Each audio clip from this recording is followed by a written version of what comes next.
What's up, guys? I'm Crystal Lee Naomi, aka Jasmine Borders on Tyler Perry's Sistas. Be sure to subscribe to the Haves and the Have-Nots review for not only reviews on the Haves and the Have-Nots, but also on Sistas.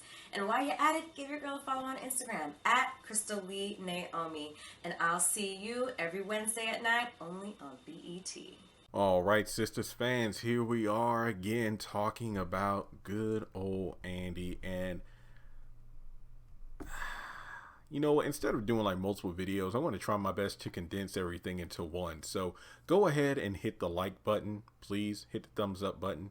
Hit subscribe. I'm trying to reach 155,000 subscribers by the end of the day. We need about less than 200 to get there. Follow me on my social media platforms. Links are in the description. And please hit the bell icon. Select all. That way you're notified whenever I post content to the channel. I'm kind of done with Andi. I feel like I've said that before, but I really mean it at this point. It's like, I'm just tired of the same old thing in regards to the Harley Quinn Joker relationship between her and Gary.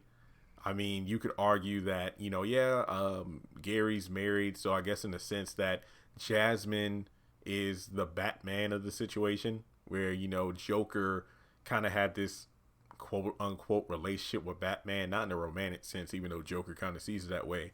And then Harley is Andi in this situation, the one who's dealing with abuse, but continuously comes back to the toxic relationship, if you will, because Andi, it's like, it's hard. I mean, look, in season 1, it's like a woman dealing with the ramifications of an affair. That's one thing. But to actually see Andi lose almost everything, but somehow scrape her way from the bottom of the barrel to an even greater position in the law firm, over $1 million settlement, and yet we're still dealing with her wrestling or trying to process. She literally made it clear that she's not completely getting rid of Gary, but she needs time to deal with everything that's been going on the past couple of weeks. What the hell?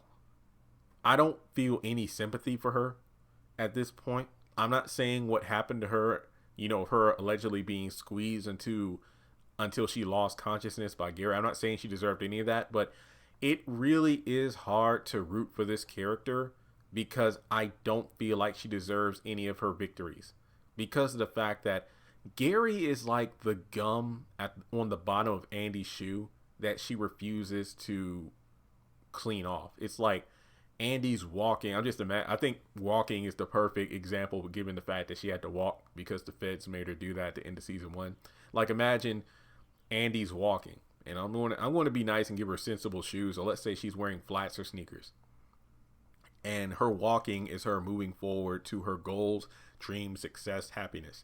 Gary is that gum that she refuses to bend over and wipe off the bottom of her shoe. And that gum is making the journey more difficult, because when she is putting her foot down to move forward, that gum is making it harder for her to pick her foot back up, to the point that if she just doesn't clean it off, it could potentially leave her stuck to the ground, her feet stuck to the ground. She can't move forward. She's going to end up getting further and further away from her goal. That's Gary. If Gary is wiped away from her life, then Andi can move forward. Because, yeah, she has a better job now. She has more money now and more opportunity to, you know, help out like Fatima and whatnot. And most importantly, find true happiness in a man who will treat her right. I just feel like some part of Andi's mind is self-sabotage, where she feels like it's like she refuses to realize her self-worth. And that's what makes her an annoying character, because of the fact that she's so quick to lop all men into the men ain't shit category without realizing her own flaws, her own mistakes, and the fact that she picks these assholes to interact with and just turning away good men, like Paris and I forgot his name, but it's Tom on bruh, but he also played a character on Sistas last season as a lawyer that Andi knew when they were in law school. But basically, she's turning away men like that and wanting to be with the abusive Gary.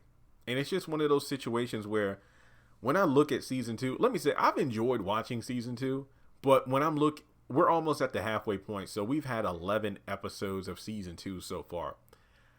I have to say that when I compare it to season 1, I think I'd probably say that I had a better time watching season 1 than season 2.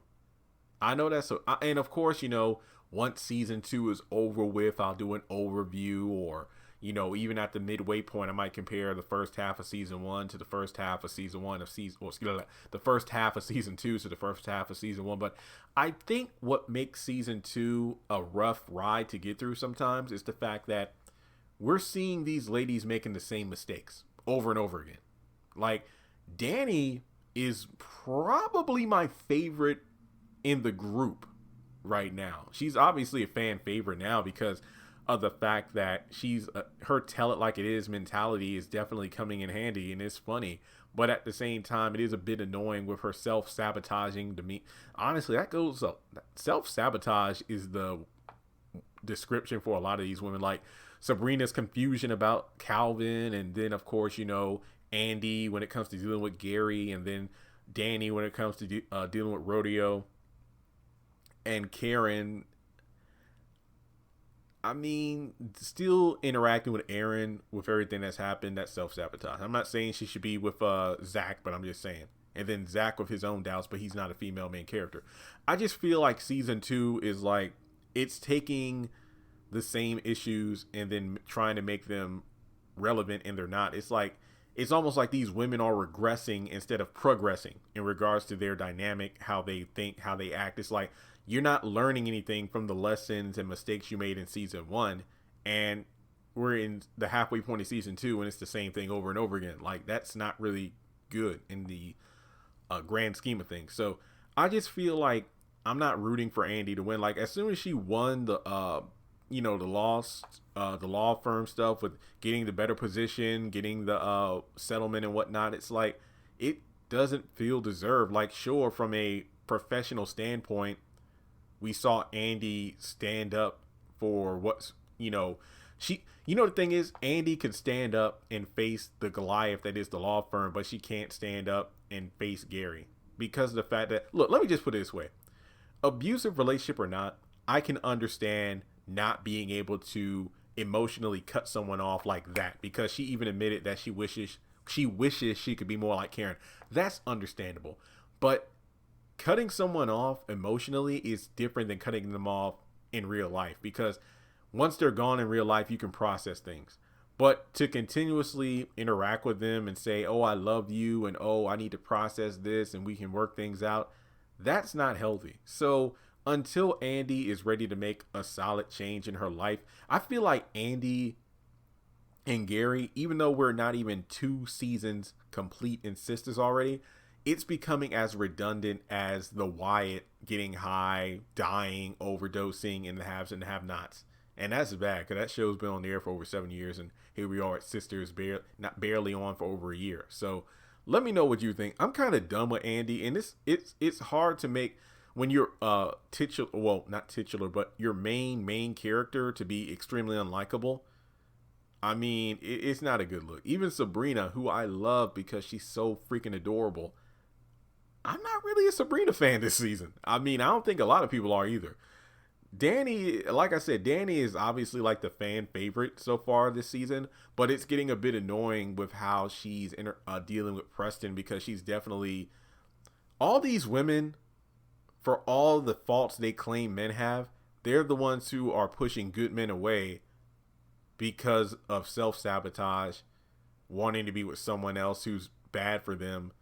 And this is, I pray that the comment section on this lights up, because I think this is a solid discussion. So let me know your thoughts in the comment section below. And with that being said, I do enjoy the interactions with you all. Please go to the description box and join the Sisters group. It's a great conversation starter with almost 15,000 fans of the show. So Shout out to the patrons over on Patreon. If you want to donate, feel free to do so on PayPal or Cash App, or join, like I said, Patreon for at least $1 a month. Thanks so much for tuning in, and I'll talk to you soon.